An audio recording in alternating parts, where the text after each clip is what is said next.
राष्ट्रीय drug abuse day के रूप में सम्मिलित हुए हैं और हम सबका परम सौभाग्य है कि जो बच्चे इस कार्यक्रम में हैं, हालांकि छुट्टियां पड़ी हैं लेकिन उसके बावजूद भी वॉलंटियर के रूप में आप लोग यहाँ पर हैं।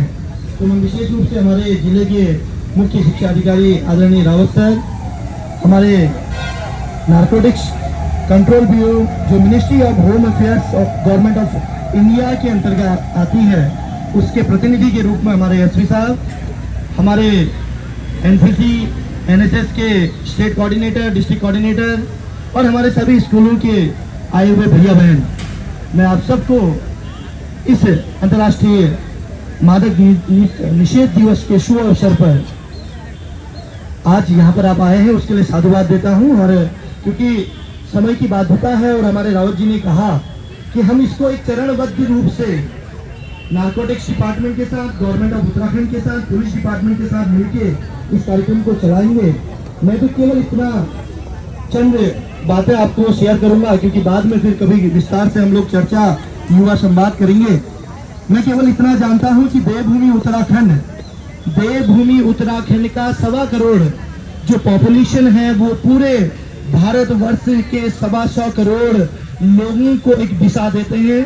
हमारे देवभूमि उत्तराखंड के बच्चे जो माता भूमि पुत्रो एवं पृथ्व्या जैसे भाव से ओतप्रोत होके सियाचिन से लेके -डिग्री टेम्परेचर तक, कश्मीर से लेके कन्याकुमारी तक, वो किसी का भाई, किसी का पुत्र, किसी का पिता, आज भी जिस समय हम आधा घंटा यहाँ धूप में नहीं खड़े हो सकते हैं, वो -डिग्री टेम्परेचर में देश के लिए मट मिटता है। हम मिट्टी कंकड़ पत्थर में बैठ के आसमान में उड़ने की हौसले रखते हैं। वो -डिग्री टेम्परेचर में बिना जातिवाद के, बिना क्षेत्रवाद के, बिना किसी धर्म के, बिना किसी अहम के देश के लिए मर मिटते हैं। तो मैं अपने भैया बहनों से कहना चाहता हूं कि कौन कहता है कि जमीन में बैठा हुआ बच्चा, कौन कहता है कि मिट्टी कंकड़ पत्थर में बैठा हुआ बच्चा आसमान में नहीं उड़ सकता, कौन कहता है कि अभाव में पड़ने वाला बच्चा अपनी मंजिल को प्राप्त नहीं कर सकता, कौन कहता है कि देवभूमि उत्तराखंड का बच्चा इस भारतवर्ष को एक नई दिशा नहीं दे सकता। केवल आवश्यकता है अपने मनोबल को बढ़ाने की, आवश्यकता है उन आतंकवादियों के खिलाफ एकजुट होने की, आवश्यकता है उन लोगों के खिलाफ एकजुट होने की जो आज हमारे परिवार को नष्ट करना चाहते हैं, जो हिंदुस्तान के एक एक बच्चे के परिवार को नेस्तनाबूद करना चाहते हैं, जो हिंदुस्तान के तिरंगे का अपमान करना चाहते हैं, जो एक एक जवान को शहीद होने के लिए मजबूर करते हैं। आज हम जानते हैं कि आतंकवादियों को अगर सबसे ज्यादा फंडिंग होती है, अगर आज आतंकवाद को सबसे ज्यादा फंडिंग होती है तो वो नशे के कारोबार से होती है। और अंतरराष्ट्रीय स्तर में जो आतंकवादियों का गिरोह है, जो नशे के लोगों का गिरोह है, उनका एक मकसद है कि हिंदुस्तान की अगर युवा पीढ़ी खत्म हो जाएगी तो हिंदुस्तान को आगे बढ़ने से कोई रोक नहीं सकता। क्योंकि हम सब जानते हैं कि पूरे विश्व में अगर युवा शक्ति कोई देश है तो कौन सा देश है? भारतवर्ष। अगर तकनीकी के क्षेत्र में कोई देश है तो कौन सा देश है?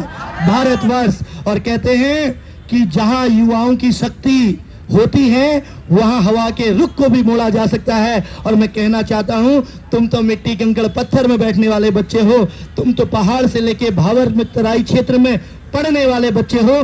केवल एक बार संकल्प करो उन देश के जवानों के लिए, उन शहीद परिवारों के लिए, उस माँ के लिए जिसने अभी अपने 24 साल के पुत्र को खोया है, उस बहन के लिए जिसके कल मांग का सिंदूर मिटा है, उस छोटे से बच्चे के लिए जिसने आज अपने पिता को खोया है, उस बूढ़े माँ बाप के लिए जिसने अपने बुढ़ापे की लाठी को टूट आतंकवाद की वजह से। और आतंकवाद की जड़ है नशा। अगर देश की सेवा करनी है बेटा, कोई IAS PCS बने न बने, कोई आर्मी का जनरल कर्नल बने न बने, तुम केवल एक नेक इंसान बन जाइए।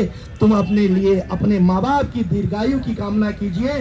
जिस दिन तुम अपने परिवार को बचा लोगे, जिस दिन तुम अपने माँ बाप के आंखों के आंसू की कद्र कर लोगे, जिस दिन उनके खून पसीने की कमाई का एहसास कर लोगे, उस दिन आपके माँ बाप शतायु हो जाएंगे। और अन्यथा आजकल तुमने देखा होगा, जब बच्चा टशन में, फैशन में, शौक में, ड्रग्स की ओर जाता है तो सबसे ज्यादा हार्ट अटैक्स, सबसे ज्यादा प्रॉब्लम उस परिवार में होती है। जो माँ तुम्हारे लिए सुबह रोटी सब्जी बनाती है, जो माँ तुम्हारे लिए भूखे प्यासे तुमको खिलाती है, जो माँ कभी कढ़ाई में सब्जी बचे न न बचे।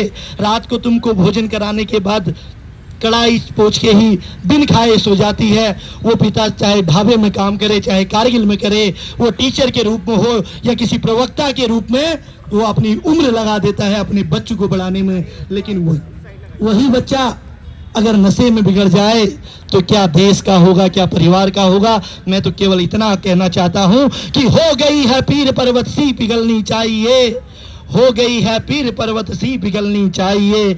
इस देहरादून से एक गंगा निकलनी चाहिए। मेरे सीने में ना सही तेरे सीने में सही, हो कहीं भी आग लेकिन आग चलनी चाहिए। इस नशे के आतंक के खिलाफ एक गंगा निकलनी चाहिए। मेरे सीने में ना सही तेरे सीने में सही, हो कहीं भी आग लेकिन आग जलनी चाहिए। इस आतंकवाद को नष्ट करने के लिए एक गंगा निकलनी चाहिए। बहुत बहुत धन्यवाद। फिर आपसे मिलूंगा। जय हिंद, जय Bharat. Thank you. Thank you sir. प्यारे बच्चों, अभी ये जो